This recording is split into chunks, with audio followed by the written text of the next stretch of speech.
समसा व्यासा योगता। आप लोग पढ़ोगे मातृ श्लोका? मेरे पीछे पीछे रिपीट करो, प्रयास करो पीछे पीछे बोलने का। दान धर्मा राजा धर्मान, बोलिए।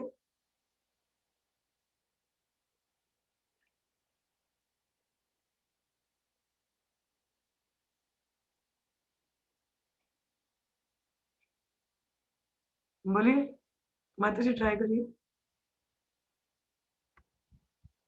चलो कोई नहीं।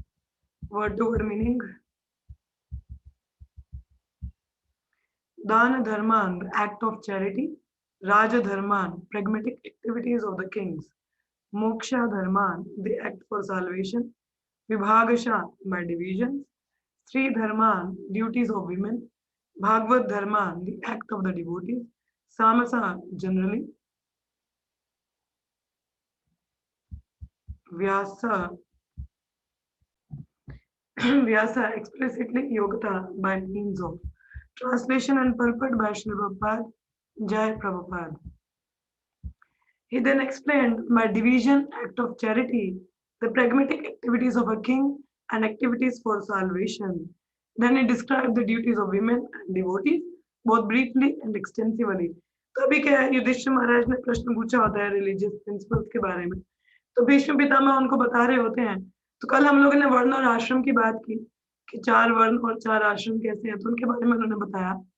अभी वो फर्दर क्या एक्सप्लेन करेंगे कि किस प्रकार से दान, एक्ट ऑफ चैरिटी क्या होता है। जैसे आज अक्षय तृतीया है या कल से कई जगह पे शुरू हो गया है, तो अक्षय तृतीया का दिन बहुत ही ऑस्पिशियस होता है। और इस दिन पे मतलब क्या है कि कोई दान पुण्य करे बहुत अच्छा माना जाता है। स्पेशली अगर आप वैष्णवों को दान दें या मंदिरों में दान दें या प्रसाद वितरण करें तो बहुत माना जाता है। तो इस तरीके से यहाँ पे विष्णु पितामह बता रहे हैं act of charity, the pragmatic activities of a king and activities for salvation। एक राजा की क्या कर्तव्य होते हैं या salvation मतलब मुक्ति के क्या कार्य, मुक्ति पाने के लिए कैसे कार्य होते हैं। सो उस तरीके से फिर वो बताएंगे कि स्त्री के क्या कर्तव्य होते हैं, ये भक्त के क्या है। तो सारा यहाँ पे भीष्म पितामह बहुत ही इलेबोरेटली समझाएंगे। तो तात्पर्य में प्रपद बता रहे हैं, कहते हैं to give to give charity is one of the householder's main function, and he should be prepared to give in charity at least 50% of his hard-earned money। क्या बोले कि एक जो गृहस्थ होता है उसका मेन फंक्शन जो होता है चैरिटी देना, दान पुण्य देना। देखिए जैसे कल भी हमने चर्चा की कि 4 हमारे आश्रम होते हैं, कौन से हैं? एक सन्यास, एक ब्रह्मचारी, गृहस्थ, वानप्रस्थ और सन्यास। ठीक है। तो जैसे जो ब्रह्मचारी है वो कमाता नहीं है, वो मंदिर में रहता है। ठीक है। फिर आगे हमारे जो वानप्रस्थ है वो भी धाम यात्रा में होते हैं। उसके बाद हमारे जो सन्यासीज हैं वो भी कमाते नहीं है, वो भी भगवान पे निर्भर है। तो जो पूर्णतः भगवान जो दान पुण्य कर सकता है, ये 3 आश्रम है, ये किस पर निर्भर करते हैं? हमारे गृहस्थ आश्रम पे निर्भर करते हैं। तो जो गृहस्थी होते हैं वही लोग एक्चुअली इन साधु को दान देते हैं, घर पे प्रसाद के लिए बुलाते हैं। तो मतलब हाउस होल्डर्स का जो मेन फंक्शन है गृहस्थियों का वो क्या है? दान देना। ठीक है। अपना जो पैसा होता है, कहते हैं उन्हें अपना जो आधा प्रतिशत लक्ष्मी है वो कम से कम भगवान की सेवा में लगाना चाहिए। अब कलयुग है, लोग आधा तो नहीं लगाते, पर चलिए कुछ प्रतिशत तो कम से कम भगवान की सेवा में लगाएं या भक्तों की सेवा में लगाएं, तो बहुत माना जाता है। तो आगे कह रहे हैं ब्रह्मचारी और student should perform sacrifices, a householder should give charity, and a person in the retired life or in the renounced order should practice penances and austerity। कि ब्रह्मचारी की अवस्था जैसे मैंने बताया कि 5 वर्ष से 25 तक ब्रह्मचारी होता है, ठीक है, स्टूडेंट लाइफ होता है, तो उसको सेक्रीफाइसेस मतलब यज्ञ करने चाहिए। कौन सा? कलयुग में तो एक ही यज्ञ वैसे बोला गया है, हरिनाम संकीर्तन यज्ञ, तो वो सभी को करना चाहिए। और गृहस्थ में दान पुण्य करना चाहिए। रिटायर्ड लाइफ या संन्यास में तो उसको कड़ी तपस्या या ऑस्टेरिटीज करनी चाहिए। और those are the general functions of the all ashram. तो जनरली जो जनरल फंक्शन होते हैं इन आश्रमों के, उनके बारे में बताया गया। जनरली ये जितने भी आश्रम है सबको कहाँ तक आना? आत्म साक्षात्कार के पथ की ओर चलते हैं। ठीक है। So in the brahmachari life, the training is sufficiently imparted so that one may understand that the world as the property belongs to the Supreme Lord, the personality of Godhead। तो शुरुआत में हमें भी ब्रह्मचार्य का व्रत करना चाहिए। जैसे बोले कि 5 से 25 ब्रह्मचार्य, फिर 25 से 50 गृहस्थ, फिर 50 से 75 वानप्रस्थ, 75 के आगे सन्यास है। पर देखिए अब हम लोग कलयुग में हैं, तो ऐसा सिस्टम है नहीं वर्णाश्रम वाला, और सभी लोग तो शूद्र हैं, कोई ब्राह्मण, वैश्य, क्षत्रिय तो यहाँ पे है नहीं। तो हर किसी का यहाँ पे सिस्टम क्या है, ऊपर नीचे ही है कलयुग में। तो कलयुग में कहते हैं जब जब जागो तभी सवेरा। तो जैसे अब मैंने भक्ति शुरू की जब मैं 19-20 साल की थी, भक्ति तब शुरू हुई। तो जब भक्ति शुरू की पता चला कि, तो मुझे रियलाइज हुआ कि 19 साल तो जीवन के ऐसे व्यर्थ कर दिए, कि मतलब भक्ति शुरुआत से नहीं की, तो 19 साल तो ऐसे वेस्ट किए कि 20 साल में आके कहीं भक्ति की शुरुआत हुई। तो खैर जब भी है शुरुआत हो रहा है तो तभी सही। तो वही मैं कह रहा कि ब्रह्मचर्य में लोग 5 से 25 वाला तो चल नहीं रहा। तो जो भी है मगर कुछ साल हमें क्या है ब्रह्मचर्य का पालन करना चाहिए, और एक ट्रेनिंग होनी चाहिए। जो ब्रह्मचर्य की ट्रेनिंग होती है, उसमें वो शास्त्र पढ़ता है, सेलिबेसी फॉलो करता है, मतलब अपने आप को इंद्रिय कंट्रोल सीखता है। ठीक है, समझ पाता है कि इस जगत में जितना भी सब कुछ है वो सब भगवान के और भगवान की सेवा में लगाना है। ठीक है? तो इस प्रकार से ब्रह्मचर्य के बाद वो गृहस्थ में भी जा सकते हैं या आजीवन ब्रह्मचारी भी रह सकते हैं। तो जिसके पास ब्रह्मचर्य की ट्रेनिंग है, एक प्रॉपर उसको नॉलेज है कि क्या सही है, क्या गलत है। जब गृहस्थ में जाएगा तो अच्छे से अपना गृहस्थी भी वो भगवान की सेवा में लगा सकता है। तो आगे जैसे यहाँ बोला है कि no one therefore can claim to be the proprietor of anything in the world. तो जैसे बोला है कि ट्रेनिंग होती है कि हम समझ सकते हैं, जैसे भगवत गीता में भगवान कहते हैं, भोक्तरम यज्ञतपसम सर्वलोका महेश्वरम 529 पांचवें चैप्टर का 29वां श्लोक। उसमें भगवान कहते हैं कि यहाँ पूरे विश्व में जो भी है वो सारी चीजें मेरी हैं। भगवान ने ही बनाई है ना, तो उन्हीं की हुई। असली मालिक कौन है? वो है। अब हम यहाँ आके तो हम इसको अपना समझ लेते हैं, मगर हमारा नहीं है।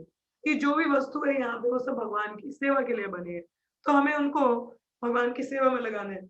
एक जगह मैंने पढ़ा था, कहते कि जैसे जो हमारे वृक्ष हैं, फल देते हैं, अभी जैसे अभी मैंगो सीजन है, हमारे घर में भी आम के पेड़ है, तो बाहर तो आम कच्चे हैं, पके नहीं है, तो पेड़ों पे आम लगे हैं। ठीक है, अब हम क्या सोचते हैं कि मेरे घर में, मेरे गार्डन में लगा है तो ये आम मेरे लिए है। ठीक है, मगर देखा जाए तो ये धरती किसकी है? भगवान की। ठीक है, तो बीज जो आता है वो कौन प्रदाता है? वो भी भगवान देते हैं। पानी है तो वो भी भगवान दे, हम खुद तो मैन्युफैक्चर नहीं कर रहे ना फैक्ट्री में, कि खुद से बना रहे हैं पानी, नहीं ना। सूरज का जो प्रकाश है, सूरज वो भी भगवान के द्वारा ही आ रहा है ना। उन्हीं के जो जितने भी देवगण हैं, ये भगवान के अपॉइंटेड ऑफिसर है। एक बार एक बिजली का डिपार्टमेंट है, एक का लाइट का डिपार्टमेंट, एक का पानी का डिपार्टमेंट है। तो हर एक का अपना अपना डिपार्टमेंट है। सूर्य का डिपार्टमेंट रोशनी का है, तो सूर्य सूर्य कर रहे हैं ना, वायुदेव है तो वो ऑक्सीजन प्रोवाइड कर रही है, कार्बन डाइऑक्साइड जो भी है। तो फोटोसिंथेसिस का प्रोसेस होता है, पेड़ भी खाना बनाते हैं, तो इस तरह चलता है। तो एक्चुअल में ये सारी चीजें कौन दे रहा है? भगवान दे रहे हैं। तो फिर मालिक कौन हुआ? हम तो क्या पानी डाल रहे हैं ना, वो भी किसी का लिया हुआ, धरती का लिया हुआ पानी डाल रहे हैं, खुद का तो नहीं बना रहे कि अपने घर पे हम पानी बनाने बैठते हैं सुबह, नहीं ना। हम तो नलके से भर लिया, ये हैंडपंप से भरा, ये कुएं से भरा, कहीं से भरा, बट बना बनाया ही पी रहे हो ना। ये नदी से भर रहे हो, खुद तो नहीं बना रहे हो, है ना। तो धरती भी खुद तो नहीं बना रहे हो, बीज भी खुद से नहीं बना रहे हो, फिर बो रहे हो ना। तो उतने में ही आप समझ लेते हो कि आपका हो गया। तो एक्चुअली नेचुरली नेचर, प्रकृति में जो भी वस्तुएं हैं वो एक्चुअल में भगवान की सेवा के लिए हैं। चाहे वो पुष्प हो या समुद्र में जैसे मोती निकलते हैं, तो वो भी भगवान के लिए हैं। तो मोती भी, जो प्रकृति जो भी चीज बनाती है भगवान के लिए बनाती है। मगर बात यह कि हम चोरों की तरह अपने लिए इस्तेमाल कर लेते हैं, तो इसलिए हमको पाप लगता है। तभी कहा जाता है ना कि जो भी वस्तु भगवान की सेवा में लगानी चाहिए। तो हर चीज प्रकृति जो भी बनाती है भगवान की सेवा में लगानी चाहिए। अब जैसे फूल भी है, अगर आप भगवान की सेवा में लगाओगे तो मुक्त हो जाएगा। अगर आप उसको खुद अपने सूंघने में या किसी अपने प्रियजन को दे दोगे तो बेचारे का जीवन भी व्यर्थ हो जाएगा, है कि नहीं? क्योंकि अब फल है तो फल भी भगवान के जीवन में लगाओगे तो वो वृक्ष भी बड़ा प्रसन्न होगा कि मेरा फल है भगवान की सेवा में गया। हाँ, क्योंकि वो भी जीवात्मा है ना, पेड़ में भी तो जीवात्मा है, हम जैसी ही जीवात्मा है। अब वो बोले कि उसके कर्म के अनुसार उसको पेड़ का जन्म मिला है। हाँ, तो मगर उसका भी भगवान की सेवा में लगेगा तो उसका भी भला होगा। तो अगर हम अपने लिए लगा लेंगे तो उसका कोई भला नहीं, बेचारा भटकेगा। तो इस तरीके से कि हर प्रॉपर्टी क्या है, वो भगवान की है, तो भगवान की सेवा में लगनी चाहिए। तो ये हमें समझना चाहिए। कहते no one therefore can claim, कि हम यहाँ के प्रोप्राइटर, ये मालिक नहीं है। ठीक है, हम तो दास हैं।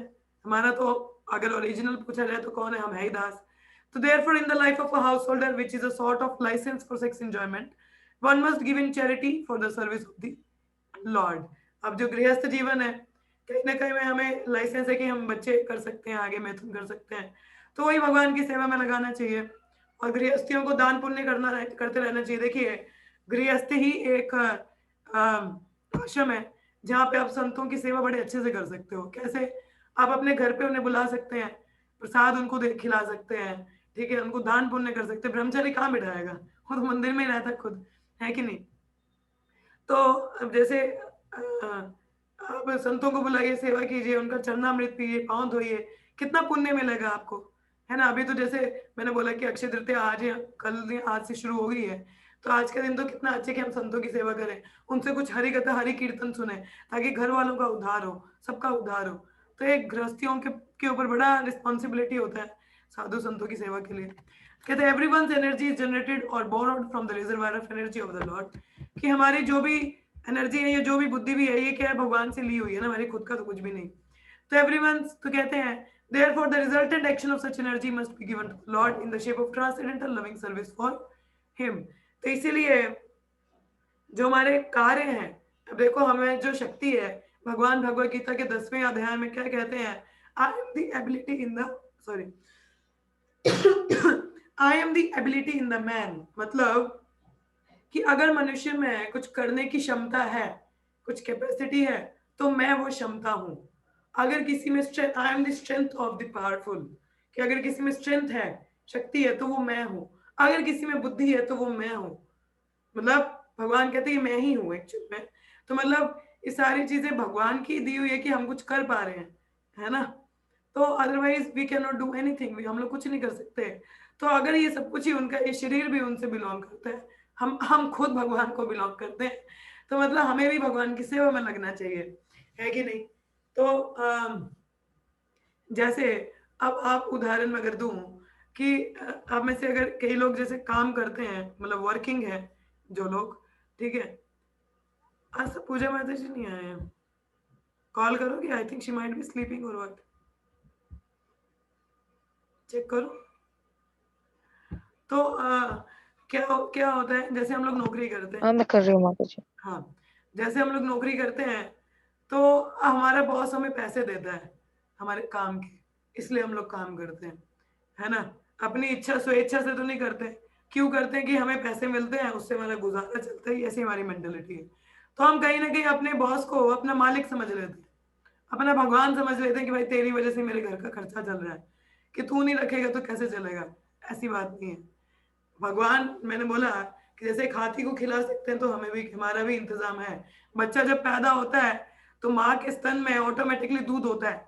क्या बच्चे को कुछ अरेंजमेंट करना पड़ता है पहले, कि भाई मैं दूध जा तो रहा हूँ नीचे, दूध कहाँ से पीऊंगा, खाऊंगा क्या, पता नहीं कौन सी दुकान, पैसे कहाँ से आएंगे? हाँ, वो किसी पे निर्भर है क्या?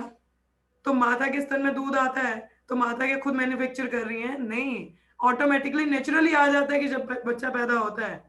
तो ये किसकी देन है? भगवान की देन है ना, उन्हीं की कृपा से आ रहा है ना। तो इसमें आप क्या बोल सकते कि नहीं मैं दूध बना रही थी? नहीं, ये भगवान की कृपा है। जैसे ही बच्चा पैदा होता है, उसी समय माँ के स्तन में दूध आ जाता है। बच्चे के खाने के लिए है ना, बच्चे को अलग से कुछ अरेंजमेंट तो नहीं करना पड़ रहा। तो कहने का मतलब ये है कि सब कुछ तो भगवान का ही दिया है, तो फिर उनकी सेवाओं को उनकी सेवा में इस्तेमाल ना करके यदि हम अपने लिए करें, अब जैसे बॉस ही है, अब हमें कंपनी की तरफ से कई बार मोबाइल मिलता है, या गाड़ी की सुविधा होती है आपको घर बार छोड़ने के लिए, आपको पिक करने के लिए, ड्रॉप करने के लिए, कई बार आपको मोबाइल दिया जाता है ऑफिस में इस्तेमाल करने के लिए। तो कंपनी वाले क्या एक्सपेक्ट करें कि ये आप हमारी कंपनी के लिए इस्तेमाल करेंगे, हमारी सेवाओं के लिए ही इस्तेमाल करेंगे, ये आपके पर्सनल यूज के लिए नहीं दिया गया। मतलब गाड़ी दी जाती है, जैसे कोई सरकारी नौकरी में हो, तो कोई नेता हो या बड़ा अफसर हो, तो उसको जिप्सी दी जाती है, तो उसकी जिप्सी वो अपने पर्सनल यूज के लिए नहीं कर सकता, और घर से ऑफिस, ऑफिस से घर, या किसी काम से ही वो जा सकता है। फोन भी अगर दिया जाता है, तो वो कंपनी के लिए यूज किया जाता है कि नहीं? क्योंकि कंपनी वालों ने दिया है, उनकी सेवा के लिए। तो उसी प्रकार से भगवान ने भी हमें इतनी क्षमता दी है, और ये इतनी हमें प्रकृति में चीजें दी हैं, तो एक्चुअल में इसलिए कि वो हम उन्हीं की सेवा में लगा सके। और हम क्या कर लेते हैं, कंपनी वालों को पता चल गया कि आप अपने लिए इस्तेमाल कर रहे हो, तो कंपनी वाले आपसे वो सुविधाएं, सेवाएं वो ले लेंगे कि नहीं ले लेंगे? ले लेंगे ना, क्योंकि वो सोचेंगे ये अपराध है भाई, तुम अपने लिए कैसे इस्तेमाल कर सकते हो, तुम्हें तो ये हमारे लिए इस्तेमाल करना चाहिए। कोई बात नहीं। सो उसी प्रकार से हमें समझना है कि जितनी भी चीजें भगवान के लिए हैं, अब ये शरीर भी तो भगवान की देन है, तो उनकी सेवा में लगाना चाहिए। कहा जा रहा है आगे कि जो भी हमारी एनर्जी है, उसको भगवान की दिव्य लविंग सर्विस में लगाना चाहिए। तो as the rivers draw water from the sea through the clouds and again go down to the sea, Similarly, our energy is borrowed from the supreme source, the Lord's energy, and it must return to the Lord. कि अब जैसे नदियां हैं, ठीक है, समुद्र में मिल जाती हैं, समुद्र से धूप भाप बनता है तो बादल बनते हैं, बादल से दोबारा बारिश होती है, दोबारा पानी बन जाता है, नदियां भर जाती हैं, है कि नहीं? नदियों का पानी कहाँ मिलता है जाके? समुद्र में। समुद्र से आगे क्या है? बादल बनते हैं, बादलों से क्या बारिश होती है, दोबारा पानी नीचे आता है कि नहीं आता? तो देखो प्रकृति भी जो लेती है वो वापस देती है। तो फिर हम क्यों इतने बेकार बने हुए कि हमें ये समझ नहीं आता कि ये भी तो भगवान की देन है, उनको वापस देना है। हाँ, कितने बेवकूफ हम बन जाते हैं। प्रकृति भी देखो, पानी नदियों का समुद्र में, समुद्र से बादल, बादल से दोबारा पानी नीचे ही आता है ना? प्रोसेस समझा जाए तो यहाँ से भी समझ सकते हैं। तो ये परफेक्शन है कि अगर आप अपनी पूरी एनर्जी भगवान की सेवा में लगा सके।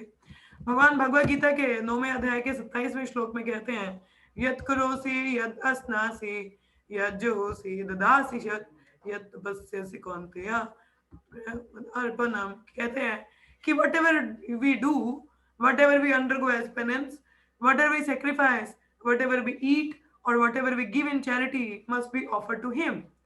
क्या कह रहे हैं कि जो भी आप करते हो, जो भी तपस्या आप करते हो, या ऑस्टेरिटी आप कर रहे हो, जो भी यज्ञ करते हो, या जो भी खाते हो, या जो भी दान पुण्य करते हो, वो क्या करो? मुझे अर्पण करो। ये भगवान ने बोला है। अब हमें भगवान की वाणी को सुनना चाहिए ना। कभी हमारे जब घर के बड़े बुजुर्ग हमें कुछ कहते हैं तो क्या हमें उनके आदेशों का पालन नहीं करना चाहिए? कि करना नहीं चाहिए? क्या करना चाहिए? करना चाहिए ना। उनके आदेशों का पालन करना चाहिए हम लोगों को, है कि नहीं? कि मतलब हमारे जो घर के बड़े हैं, माता पिता हमें कुछ कहते हैं तो हमें उनकी आज्ञा पालन करनी चाहिए। तो उस तरह से हमारे सुप्रीम फादर कौन है? भगवान कृष्ण है। तो यदि वो हमें अगर कुछ कह रहे हैं तो क्या हमें उनको पालन नहीं करना चाहिए? करना चाहिए ना। अल्टीमेटली हमारे मालिक कौन है? वही है। हमारे सुप्रीम पिता कौन है? वही है। तो यदि वो हमें कहते हैं कि जो तुम कर रहे हो वो मुझे दान दो, इसी में आपकी प्रसन्नता है, इसी में तुम खुश हो पाओगे, तो क्या आप लोग खुश नहीं होना चाहते? होना चाहते हैं ना। हर कोई खुशी रहना चाहता है। तो हमें करना क्या है कि जो भी चीज़ है वो भगवान की सेवा में लगानी है। ठीक है, चाहे हम दान करें या हम कुछ खाएं या यज्ञ करें या कुछ तपस्या करें। अब देखिए हम लोग सुबह एक ऑस्टेरिटी कर रहे हैं ना, सुबह उठने की। हाँ, सुबह 3 बजे आप लोग जपा सेशन के लिए आते हैं, तो तपस्या ही कर रहे हो कहीं ना कहीं। किस लिए कर रहे हो? कि भगवान खुश हो जाए, हमारी नाम ले सके। तो ये सेवा है, इसको कहते हैं भगवान की सेवा में लगाना। फिर आप जो खाते हो, अब जैसे कल आरती मासी ने बनाया, उन्होंने बनाया तो उन्हें भोग लगाया, कितनी अच्छी बात है ना? हम जो भी खा रहे हैं हम भगवान को बना के तो भोग लगा रहे हैं, तो ये भी इंस्ट्रक्शन फॉलो हो गई ना। भगवान कहते हैं सेक्रीफाइस, सेक्रीफाइस मतलब यज्ञ। और कलयुग में यज्ञ क्या है? संकीर्तन यज्ञ, हरि नाम लेना। हम जब कर रहे हैं तो उसका रिजल्ट भगवान को ऑफर कर रहे हैं, है ना? तो ये भी क्या है? ये भी फॉलो होता है। ठीक है, तो इस तरीके से जो भी है हम भगवान को सेवा में लगाना। कितना आसान है ना। कुछ इसमें है क्या कुछ अलग से आपको लाना है? नहीं ना। खा रहे हो, ये यज्ञ कर रहे हो, जब कर रहे हो भगवान की प्रसन्नता के लिए, सुबह उठ रहे हो भगवान के लिए कि नहीं भगवान के साथ संबंध स्थापित करना है, तो जल्दी उठे, है ना? तो इस तरह से जो भी एनर्जी है हमारी भगवान की सेवा में लगा पा रहे हैं। So when our energy is utilized in that way, our energy is purified from the contamination of material inabilities, and thus we become fit for our original natural life, for life of service to the Lord। So इस तरीके से ये जो हमारी energy है, हमारी ऊर्जा है शरीर में, जब भगवान की सेवा में लगाते हैं तो हमारी चेतना शुद्ध होती है। ठीक है, ये जो कंटेमिनेशन है हमें, ये क्या है? शुद्ध होती है। और हम नेचुरल तरीके से भगवान प्रसन्न रह के भगवान की सेवा में बाय डिफॉल्ट लग सकते हैं। ठीक है, तो आगे आता है यहाँ पे भगवान बता रहे हैं, प्रभुपाद कहते हैं राजधर्म इज अ ग्रेट साइंस। राजा धर्म बोल रहे हैं। Unlike modern diplomacy for political supremacy, the kings were trained systematically to become beneficent and not merely be tax collectors. They were trained to perform different sacrifices only for the prosperity of the subject। जैसे मैंने पहले बताया कि राजा का क्या धर्म होता है कि राजा जो होता है वो सबका कर्ता धर्ता होता है अपने राज्य में। ठीक है, कर्ता धर्ता मतलब कि जितनी भी प्रजा है, प्रजा में सिर्फ ह्यूमन बींग्स ही नहीं आते, मनुष्य नहीं आते, जानवर भी आते हैं, जितनी भी जीवात्मा सब आती हैं। और राजा का कर्तव्य होता है कि उसकी प्रजा खुश रहे, सब अच्छे से। अब जैसे हम लोग कल पढ़ रहे थे कि दशरथ महाराज नहीं रहे तो राजा एक तरह से अनाथ हो, प्रजा एक तरह से अनाथ थी कि कुछ भी गड़बड़ हो सकती है, अथॉरिटी नहीं है। तो राजा का कर्तव्य कि प्रजा को सुविधा दे, उनको खुश रखे और यज्ञ पुण्य करते रहे। क्योंकि कहते हैं कि जब बड़े लोग जो करते हैं, भगवत गीता कहती है 3रे अध्याय के 21वें श्लोक में कि जो बड़े लोग करते हैं, जो आम आदमी होता है उसको वही फॉलो करता है। बट आजकल के हमारे जो फॉलो हम लोग जिनको फॉलो करते हैं वो कौन है? बड़े बड़े लीडर या हमारे एक्टर एक्ट्रेस, जो हमारे हीरो हीरोइन है फिल्मी पर्दे पे आते हैं, वो हमारी आइडियल होते हैं, मगर उनका जीवन खुद का ही नर्क है। नर्क है उनका जीवन। शराब पीते हैं वो लोग, अंग प्रदर्शन करते हैं, हाँ, बुरी आदतों में ड्रग्स लेते हैं, अवैध स्त्री पुरुष संग करते हैं। तो क्या ये हमारे आइडियल होने चाहिए? ऐसे लोगों को हमें फॉलो करना चाहिए, जिनका ना कोई रूल है, ना रेगुलेशन है, कोई प्रिंसिपल नहीं है। और इन लोगों को हम बड़ा फॉलो करते हैं, उसने ये ड्रेस पहनी थी मैं भी ये पहनूंगी, हाँ, वो उसने ऐसा किया मैंने भी ऐसे करना है। ये बेवकूफी है। हमें पता होना चाहिए कि हमारा लीडर कौन है। ऐसे लोगों को फॉलो करोगे तो आप भी नरक में जाओगे। तो हमारे लीडर साधु महात्मा संत होने चाहिए, जैसे प्रहलाद महाराज, ध्रुव महाराज, भीष्म पितामह, हाँ, ये हमारे लीडर्स होने चाहिए। शील प्रभुपाद, हाँ, आचार्यगण, ये हमारे लीडर्स होने चाहिए। तो राजा और ऐसे पॉलिटिशियन नहीं होने चाहिए जो लोगों को करप्शन में करप्ट करें, उनको धोखा दें। ऐसे लोगों को फॉलो करके आप में भी वैसी टेंडेंसी आएगी धोखा देने की। जैसे मैं सुबह कुछ सुन रही थी, मुझे अच्छे से याद नहीं आ रहा वैसे, कि आप जैसे जिसके गुणों की चर्चा करोगे आप वैसे ही बनोगे, ठीक है। आप किसी व्यक्ति की कोई गुण अगर आप बात करते हो, वो व्यक्ति वैसा, तो आप भी वैसी प्रवृत्ति के बन जाते हो। अच्छे गुणों पे मेडिटेट करोगे, आप में भी अच्छी प्रवृत्ति बनेगी, ठीक है। अगर हमारे लीडर ऐसे हैं तो देखो, राजा एक अपनी एग्जाम्पल खुद सेट करता है। अब आपके घर में जो सबसे बड़ा व्यक्ति हो, चाहे वो आपके पिताजी हो या माताजी हो, अब जैसे वो सुबह उठ रहे हो, हाँ, पूजा पाठ कर रहे हो, अपना हरि नाम जप कर रहे हो, कीर्तन कर रहे हो, कथा सुन रहे हो, तो घर के छोटे भी उनको देख के वैसे ही पालन करना शुरू कर देंगे, क्योंकि वो बचपन से अपने बड़ों को ऐसे ही देखेंगे। ऐसे जैसे शिल प्रपात बताते थे कि मैं जब सुबह उठता था तो पिताजी की वो घंटी बज रही होती थी, डिंग डिंग डिंग डिंग, ऐसे वाली नींद खुलती थी। तो मतलब उन्होंने भी देखा कि पिताजी राधा कृष्ण की पूजा करते हैं, तो उनको भी इच्छा है मुझे भी करना है। वो चाहे अपने पिताजी को इमिटेट, मतलब उनको कॉपी करते थे, मगर एक अच्छी अच्छी चीज कॉपी कर रहे हैं ना। तो वही चीज आता है कि राजा अगर एक सही लीडर है, देखिए जैसे हमारा राम राज्य भागवतम में वर्णन आता है कि जब राम जी राजा थे, उन्होंने 11,000 वर्षों तक राज्य किया। तो जब राम जी राजा थे, उनके राज्य में कभी कोई तकलीफ नहीं आई, कभी सूखा नहीं आया, कभी बुढ़ापा नहीं आया, कभी किसी की अनटाइमली डेथ नहीं हुई, किसी को डिजीज नहीं आई। तो मतलब सब बड़े प्रसन्न थे। क्यों? क्योंकि एक राजा बड़ा पायस है। तो कहते हैं जिस देश में जो लीडर होते हैं, अगर वो पुण्यवान हो, वो भगवान के साथ हारमोनी में हो, तो उस देश में बहुत सुख और शांति रहती है। अगर हमारा राजा ही क्या हो, करप्ट हो, धोखेबाज हो, तो वह क्योंकि कारोबार रिस्पॉन्सिबिलिटी है ना उसके कंधे पे सबकी, तो वही अगर चीटर हो, अगर हमारे घर के बड़े बिगड़े हुए हो, तो छोटे क्या करेंगे बताइए? वो ऑटोमेटिकली बिगड़ेंगे ही बिगड़ेंगे, है कि नहीं? तो वही चीज आ गई। तो इसलिए अगर राजा पायस है, सही है, तो दान पुण्य कर रहा है, तो उसकी प्रजा में भी बहुत कुछ अच्छा रहता है। तो राजा रिस्पॉन्सिबल होता है अगर कुछ गलत हो तो। जैसे कि आई डोंट नो किन के राज्य में, शायद युधिष्ठिर महाराज राजा थे, तो या राम जी राजा थे। तो क्या हुआ देखो, पहले किसी बच्चे की मृत्यु उसके पिता के सामने नहीं होती थी। मतलब टाइमली सबकी मृत्यु होती, कि जो जैसे बूढ़ा हो रहा है एज के हिसाब से वो पहले मरेगा। तो अगर किसी की पहले हो जाती थी, तो वो व्यक्ति भी कंप्लेंट लेके राजा के पास जाता था कि आपके राज्य में मेरा बेटा मुझसे पहले मर कैसे गया, कि मतलब आप सही से शासन नहीं कर रहे हो, आप सही से भगवान के संग में नहीं हो, आप यज्ञ नहीं पुण्य नहीं कर रहे हो, तो ऐसा पाप दुष्कर्म हुआ है कि मेरे बेटे की मृत्यु मुझसे पहले हुई है। तो लोग इस मामले में भी कंप्लेन करते थे राजा से कि आप में आपकी त्रुटि है आपके शासन में। तो ऐसा पहले राज्य शासन होता था। आजकल तो भाई कलयुग है, कौन कम मर रहा है कैसे, बुरी हालत है। तो क्या बोलो कि राजा का सिर्फ कर्तव्य ये नहीं कि लोगों से टैक्स ही लेना है, नहीं, उनका सुख सुविधा कि सबको लोग कुशल हैं, अच्छे से सबको सब प्रोवाइड है, सब कुछ मिल रहा है, तो ये देखा जाता था, राजा की जिम्मेदारी होती थी एक। तो कहते हैं they were train to perform different sacrifices only for the prosperity of the subject. राजा लोगों को ट्रेनिंग होता था कि वो डिफरेंट यज्ञ करें, जैसे युधिष्ठिर महाराज रासुई यज्ञ कर रहे थे या अश्वमेध यज्ञ करते थे। तो किस लिए करते थे? ताकि प्रजा में सुख शांति बनी रहे। वो तो सम्राट थे, पूरे विश्व के राजा थे। परीक्षित महाराज हमारे बहुत बड़े राजा रहे, तो ताकि पूरे विश्व में सुख शांति रहे, लोग आपस में प्रेम से रहे। तो राजा पे निर्भर करता था कि उसके उसके कर्म कैसे हैं। टू लीड द प्रजा to the attainment of salvation was a great duty of the king. तो ये एक राजा की रिस्पॉन्सिबिलिटी होती थी कि अपने ये जो प्रजा उनको मतलब सही रास्ते पे लेके जाए। The father, the spiritual master, the king are not to become irresponsible in the matter of leading their subject to the path of ultimate liberation from birth, death, disease and old age। ये बहुत important statement है, इसको ध्यान से सुनिए। क्या कहते हैं? कहते हैं जैसे भागवतम में वर्णन आता है कि तब तक आप पिता मत बनिए कि आप अपने पुत्र को मुक्त करवा सको इस जन्म मृत्यु के बंधन से। पति मत बनिए अगर आप अपने पत्नी की रिस्पॉन्सिबिलिटी ना ले सकें।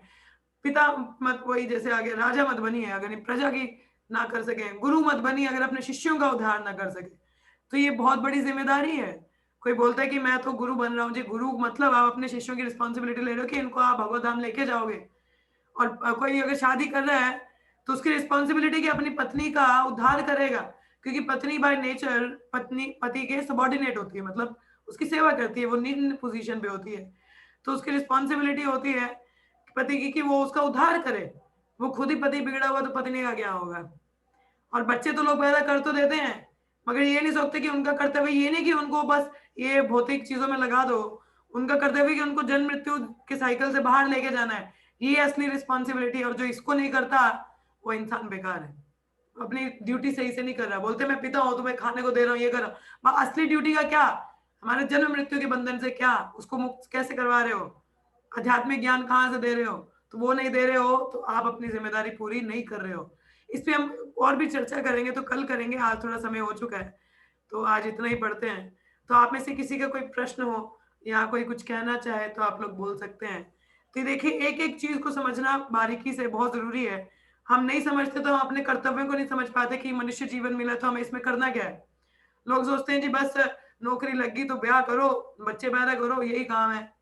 भाई नहीं, आपका इससे एक बड़ा कर्तव्य है कि अपने पत्नी और बच्चों को भी सही रास्ते पे लगाओ और खुद भी सही रास्ते पे लगो। और वो सही रास्ता क्या है? भगवान की सेवा में लगना।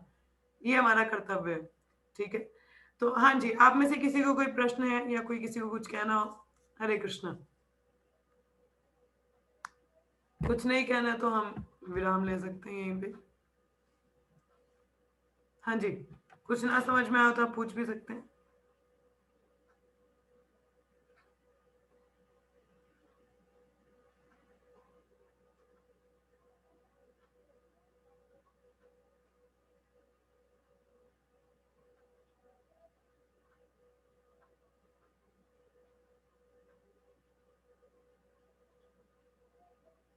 यस, नहीं कहना कुछ भी, चलिए फिर यहीं पे विराम लेते हैं। होप आपको समझ में आ रहा हो। देखिए इनको बातों को बहुत ध्यान से सुनिए और अपने जीवन में पालन करने का भी प्रयास करिए। ये हम सबके लिए है, मेरे लिए, केवल आपके लिए नहीं, मेरे लिए भी है, हम सबके लिए है। तो ऐसे पालन करेंगे तो जीवन क्या है, सुखमय रहेगा। ठीक है, तो चलिए आज यहीं पे विराम लेते हैं। तो 3 बार हरे कृष्ण महामंत्र का जप करेंगे। हरे कृष्णा कृष्ण कृष्णा हरे हरे, हरे राम कृष्ण हरे हरे, राम राम हरे हरे, हरे राम हरे राम हरे राम कृष्णा हरे कृष्ण हरे, कृष्णा हरे हरे कृष्ण हरे, हरे हरे कृष्ण राम कृष्ण राम हरे, राम हरे राम राम हरे हरे राम राम कृष्णा राम हरे राम हरे राम हरे, कृष्णा कृष्ण कृष्णा कृष्ण हरे हरे हरे, कृष्ण हरे कृष्ण राम कृष्ण हरे हरे, राम हरे राम हरे हरे हरे। राम राम राम राम हरे राम हरे। हरे हरे। ग्रंथराज श्रीमद् भागवतम की जय, श्रील प्रभुपाद की जय, सभी भक्तों की जय। धन्यवाद। हरे जय कृष्णा। शाम को मिलेंगे आपको भगवद गीता क्लास में। हरे कृष्ण। हरे हरे कृष्ण, कृष्ण। हरे